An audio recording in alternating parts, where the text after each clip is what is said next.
So you're interested in building your very own Lost in Space robot B9? Well, you can. And here's how I did it. Movies, music, and monsters. Hey folks, Dan Monroe here. And to tell this story correctly, I've got to go back, way back to when I was a kid. I was not a first-generation Lost in Spacer. All right, that was my older brothers. But I started watching Lost in Space in the late 70s, early 80s, and I would watch it on reruns, 4 o'clock in the afternoon, race home from school to see what the Robinson family was doing. And I loved the show. I loved the adventure, even though it was campy. But for a kid, I loved it. It was great. I loved the Jupiter 2. I loved the Chariot. I loved the guns. But man, there was one thing. I loved that robot. And as a 7-year-old, I always said one of these days, I'm going to get one. Well, my older brother had a Remco robot at the time, so I played with that. It was one of the red ones, and I wanted to spray paint it silver, but he wouldn't let me. And even at a very young age, at like 7 or 8, I specifically remember thinking, well, I can't buy one. I guess I'll have to make one. So, how do you make a robot at 7 years old? Poster board, of course. I would go out and buy 8, 9, 10 sheets of this big white poster board and lay it all out all over the dining room table and literally draw by hand all of the details of the robot, and I would cut it out and I would build these giant robots that were taller than I was out of poster board. The bubble would be this poster board ring with little things hanging in it to make it look animated. I would take little night lights and shove it into the chest area to make sure it lit up just right. And over the years, I probably made 20 or 30 of these poster board robots. Later, as I became a teenager, young adult, I started experimenting with other materials. I tried big cylinders of sheet metal for the body. And who hasn't tried dryer hose for the arms? Everybody. Yeah, they were terrible, but I just loved having a robot in the corner of my room. Then, thanks to my brother Paul Monroe, who wrote one of the very first books ever, way back in the 80s, called The Lost in Space Handbook, we became friends with a lot of the cast and crew of Lost in Space. Then in 1990, we went to the 25th anniversary Lost in Space Convention reunion in Boston, and there it was. The fully restored hero robot. Well, I quickly became friends with Kevin Burns, and I started off on my journey to make a real robot replica. Now you gotta remember, this was 23 years ago, so the internet was there, but certainly not like it is today. I can't specifically remember where, but I was sent a set of the original 20th Century Fox Robert Kinoshita blueprints for the tread section of the robot. And just so you know, literally everything from the waist plate all the way down to the bottom of his tread section was built probably for less than $150 at the time with stuff that I got from Home Depot, Lowe's, hardware stores, that kind of thing. I started by cutting out the wood for the tread section and slowly putting everything together with screws and wood glue until the familiar form began to show up. I did purchase the rubber tracks back in the day from a very early incarnation of the B9 Robot Builders Club, which we'll talk about in a little bit. At first, I didn't use rubber tracks. We actually took thick sheets of styrene and cut them, then made the slits in the styrene, which would give the look of the tracks, and we used a heat gun to bend the styrene in a certain pattern that would perfectly wrap around the wheels. It's a fantastic, cheap way to make robot treads. As far as the wheels go, they were actually just PVC pipe cut to the right sizes with styrene plastic caps spray painted silver. Once I got the basic shape of the tread section together in basic plywood, I created the side panels with wooden dowels that were routed on the edges to make them look curved. My robot does not have a functioning soil sample door, but I did etch in the door location. The leg section actually was one of the easiest parts. You take big pieces of plywood and you cut out the general shape of each descending layer of the legs, and then you go to Home Depot and you buy a bunch of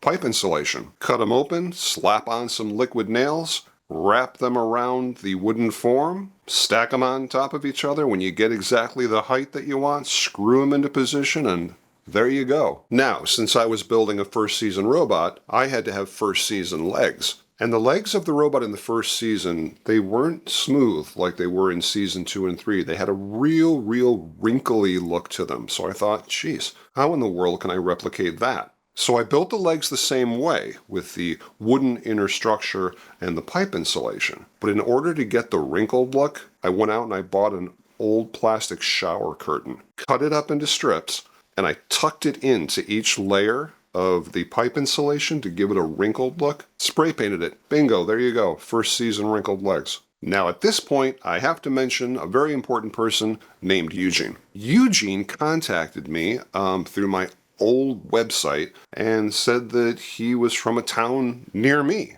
literally 15 minutes down the road. Well, Eugene and I quickly became the best of friends, and we turned his garage into a robot building facility.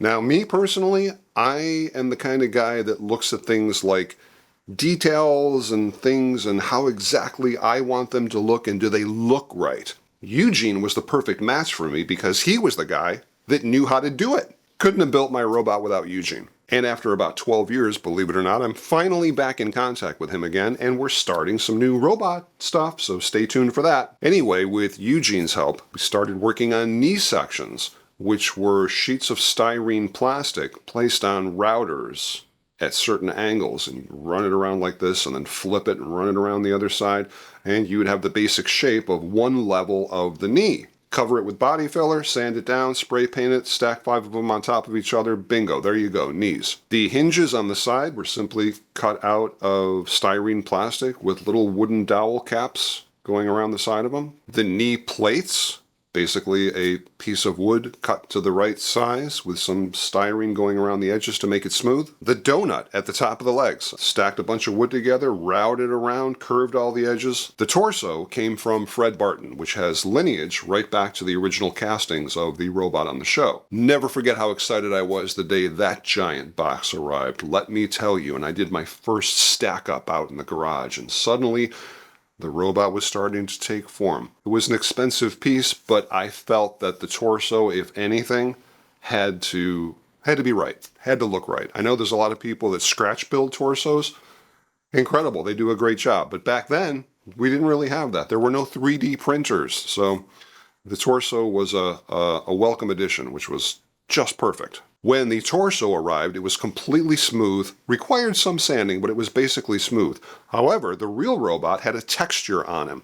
Now, I know a lot of builders today, they don't add the texture. They want the robot to look really sleek and shiny, but there was a texture on the robot. And we just bought textured spray from Home Depot, sprayed it on, sanded it down, painted silver over the top of it. The torso hooks on my robot are actually resin, and they also came from Fred Barton. The lights on the chest, the large lights, or eyes as I call them, are dialights, which are exactly the same ones used on the show. The teeth lights, as I call them, I cut them out of plexiglass. I frosted one side of them and had the lettering laser engraved. I should note that right from the beginning, it was always my goal to do a first season colorless robot, only because I really enjoyed the first season of Lost in Space the most. It was a little more serious, a little creepy at times, but I always loved the robot the most when he acted like a robot, which was pretty much the first 3/4 of the first black and white season. After that, he was just kind of a goofy member of the crew, but I really liked it when he was a robot, so I always wanted a first season robot. The power pack I tinkered together myself,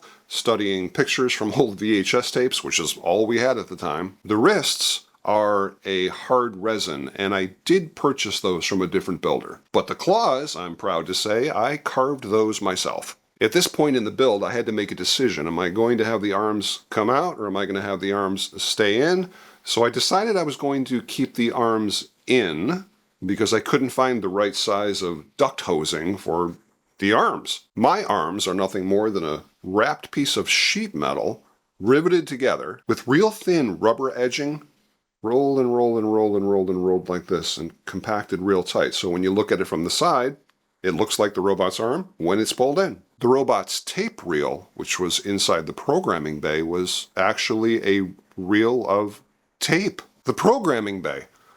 Oh boy, I'm going to get in trouble. But again, it's just my opinion. The programming bay in the robot costume in the show was one-sided. It had the buttons, the tape reel, the on-off switches. There were no sides on it. For some reason, all the builders, even going way back 20 years ago, they would always put sides on the programming bays. Could never quite figure out why they did that. Many times during the course of the show, when you can see inside what I call the crotch of the robot into the programming bay, you can see right through to the other side of the robot. Didn't have sides on it. One of those little details that just drives me crazy. The collar was really fun. 100 and some odd pieces of acrylic that were individually cut to the right length. I had to make a jig or a mold that the collar pieces would force into after they were heated. Take these strips of plastic, put them in the oven for a certain amount of time till they become floppy. Put them in the mold, shove the positive in there, let it cool, move on to the next one. The radar section also came from Fred Barton. The bubble lifter was actually rubber in the show, but I went with one that was solid acrylic. And you know why? It's not authentic.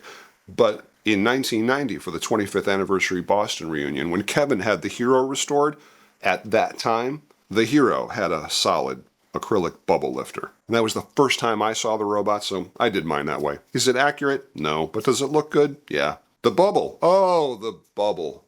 What a day that was when the bubble arrived. The bubble came from a company that is no longer in existence, but they were called Planet Plastics. And you used to call them on the phone and say, excuse me, I'd like a robot bubble, please. And they knew exactly what you were talking about. Oh, the excitement when that box arrived in my garage, pulling out the bubble for the first time. And once again, the robot was starting to take real shape. Originally, my brain was cut out of styrene, and I cut each one of those little tiny pieces in the brain out by hand, but I was never really happy with it. So I eventually did purchase a metal brain, I believe in the year 2000, and upgraded my plastic brain to a laser cut steel brain, and it's just magnificent. The mirrors on the top of the brain I cut out of a mirrored plexiglass. All of the fingers in the brain are simply Bic pens with light adapters on the end of them. Now I'm sure I'm going to get a lot of grief over this, but again, this is just my opinion. When it comes to lighting your robot, the lights in the belly lights, the lights in the eyes on his chest, the brain lights, a lot of builders these days are using LEDs. It's fine, they're cheap, they last forever, but they don't look right. If you're going to spend this incredible amount of time, energy, and money to build a Lost in Space robot, there's a certain look that those incandescent lights have as they're coming on and going off that just cannot be replicated with an LED. Something about it doesn't quite look right. Go for the incandescent bulb look. All of the bulbs that were used in the 60s to build the robot, you can still get them. The radar ears, which don't spin anymore, but they used to, I've got to get those going again. I cut out of styrene plastic and frosted.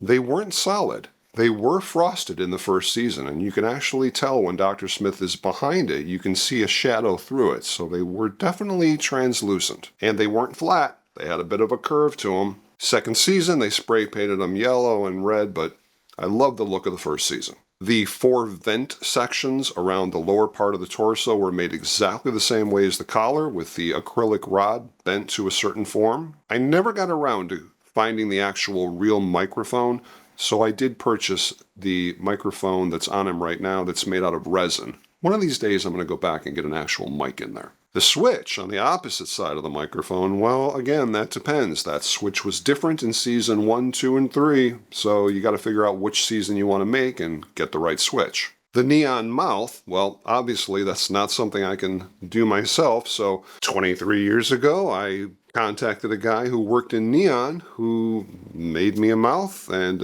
it's fantastic. Interesting note about the mouth, as a kid, I always thought that the robot's mouth in the first season, which was black and white, I thought the mouth was white. And then later in the second and third season, they replaced it with a red mouth. Well, no, the mouth was always red. It just photographed white in black and white. And if you look at early pictures of the first season of the robot in color, he's got a red mouth. Like I said, I always wanted a first season robot. So color-wise, there wasn't a lot.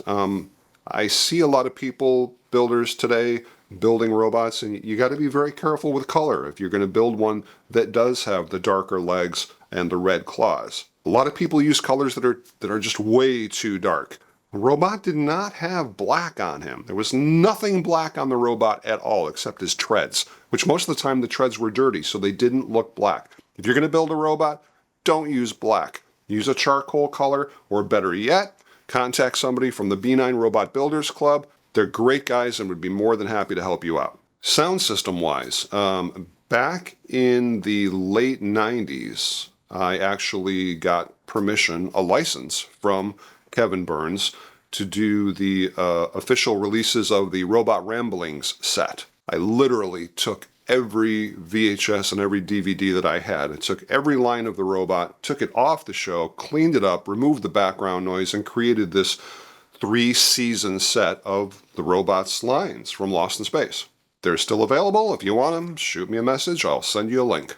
Tons of people use them in their robot replicas, and because it was licensed from Kevin Burns, my files actually ended up in a lot of the robot toys. My memory banks are also pleased. As far as the sound system goes, I just have 2 speakers inside the robot connected to, I think, a 60-watt amp, an MP3 player playing tracks of the robot's voice and the actual sound effect from the show,